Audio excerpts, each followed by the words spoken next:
بسم الله الرحمن الرحيم. اللهم صل وسلم وبارك عليك يا حبيبي يا رسول الله صلى الله عليه وسلم. تعالي يا اختي قوليلي كده وصلي على الحبيب المصطفى، اوعي تقولي مدينة ولا قرية ولا بتاع، وتقولي احنا الفلاحين اللي بنعمل الرز المعمر وانتوا بتوع المدينة ما بتعرفوش تعملوا. لا، تعالي اوريكي هنعمل الرز المعمر ازاي، هطلعه ولا احسن فلاحة. تعالي شوفي الرز المعمر بتاعي، وانا على فكرة مش اول مرة بعمله، انا بعمله على طول.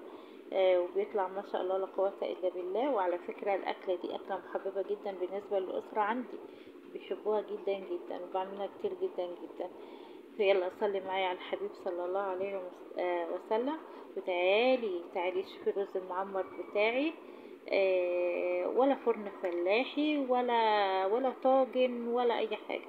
هنعمل مع بعض الرز المعمر بامكانيات المدينة يا جماعة.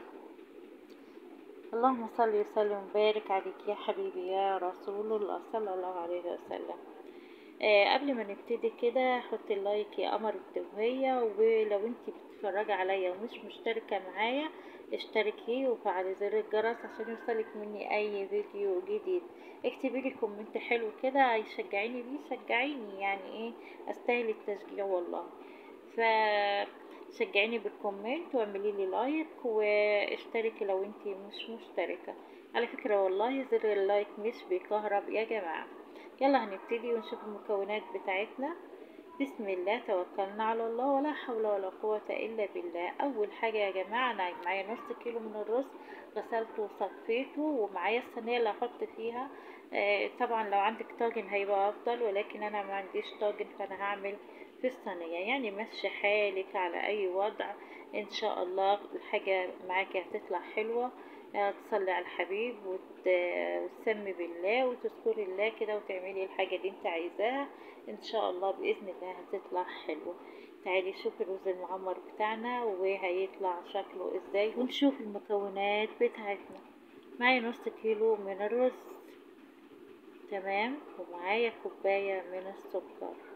والسكر لو انت عايزة تزودي شوية زودي، ده حسب مذاقك انت، لو عايزة اكتر او اقل، عايزة تقللي شوية قللي، عايزة تزودي شوية زودي. كمان معايا نص كيلو من اللبن، وقد كمية اللبن معايا مية. لابد من مية يا جماعة، لان لو هتعمليها في لبن خالص الرز بيبقى ناشف شوية وبيبقى ناشف ما بيستويش قوي يعني. فلابد من انك انت تزودي كمية المية. فانا حطيت كمية اللبن قدها بالظبط كمية مية. نص كيلو لبن، نص كيلو مية، كوباية سكر، نص كيلو من الرز. انتي عايزة تضعفي الكمية ضعفي الكمية براحتك. لكن انا دي الكمية اللي انا هستهلكها انا واسرتي، مش هستهلك اكتر من كده. فعشان كده انا عملت الكمية دي. عايزة تزودي زودي وبراحتك. معايا حوالي 4 معالق او 4 مكعبات من الزبدة الفلاحي. دي برضو هحطها فوق المكونات بتاعتي دي. بس كده مفيش اكتر من كده في المكونات بتاعتي. يبقى عبارة عن الرز واللبن والمية والسكر وذرة ملح، هتشوفوني وانا بحطها بعدين ذرة ملح كده. تمام، نحط الزبدة بتاعتنا كده على المكونات. بسيط وسهل جدا جدا، ولا محتاج مجهود ولا محتاج تكاليف زيادة عن اللزوم. يعني وجبة مش مكلفة او صنف مش مكلف جدا، مش مكلف خالص. كل مكوناته موجودة عندك في البيت، وكمان لا هياخد منك وقت ولا هياخد منك مجهود. مجرد انك هتضيفي كل المكونات دي على بعضيها كده اهوت، وتكوني مجهزة الفرن او البوتاجاز او المكان اللي انت هتسوي فيه، سواء فرن خبيز او فرن بوتاجاز او فرن كهرباء، اي مكان انت هتسوي فيه مش هتفرق. وكمان انا معايا يا جماعة القشطة 3 4 معالق قشطة كده احطهم فوق وش المكونات دي. لو انت دي خطوة لو انت عايزة تستغني عنها استغني عنها، مفيش اي مشاكل. ولكن طبعا كل ما بتزودي حاجة بتدي يعني جمال اكتر للصنف اللي انت هتعمليه. ولكن مش هتقلل منها، مش هتخليها وحشة يعني، هتبقى مقبولة.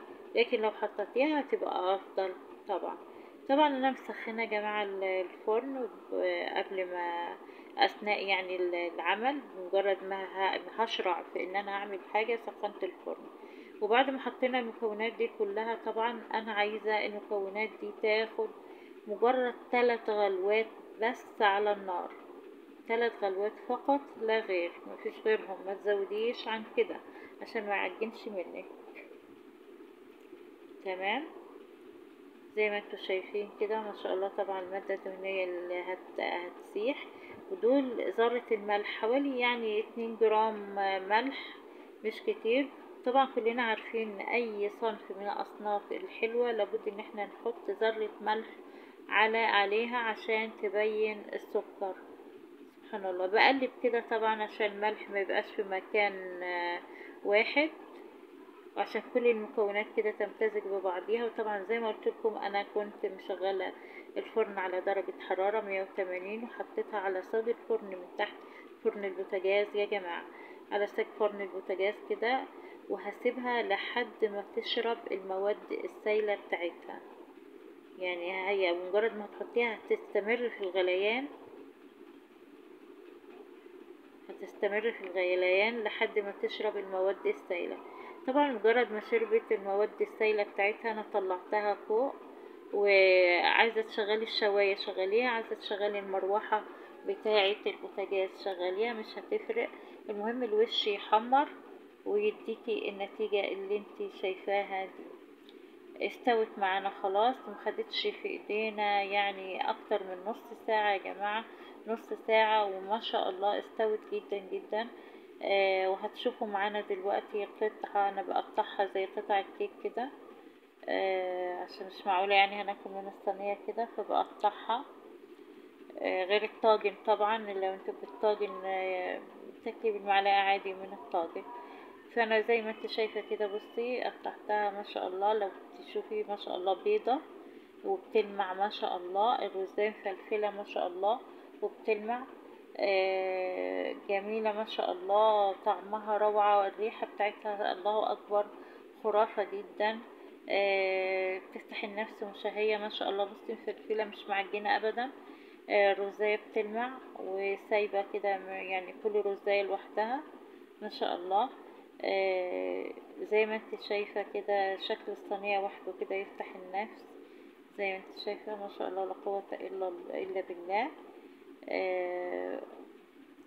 القطعة زي ما انت شايفة ماسكة روحها ما شاء الله، والرز مفلفل وبيلمع وما شاء الله عليه. يعني ايه الصراحة، ريحتها تجيب اللي جاي من آخر الدنيا. طبعا بألف هنا وصحة وعافية، عايزاكم تجربوها بالطريقة دي هتعجبكم جدا جدا. وإن شاء الله نتقابل الفيديو اللي جاي. ما تنسوش اللايك والاشتراك وتفعيل زر الجرس والكومنت الحلو اللي بيشجعني منكم. تفاعلوا معايا يا جماعة عشان القناة ابتدت تقع مني، فانتم اخواتي وحبايبي وظهري، فاتفاعلوا معايا كده وارفعوا معايا القناة. جزاكم الله كل خير، أشوفكم المرة الجاية، إلى اللقاء، السلام عليكم ورحمة الله وبركاته.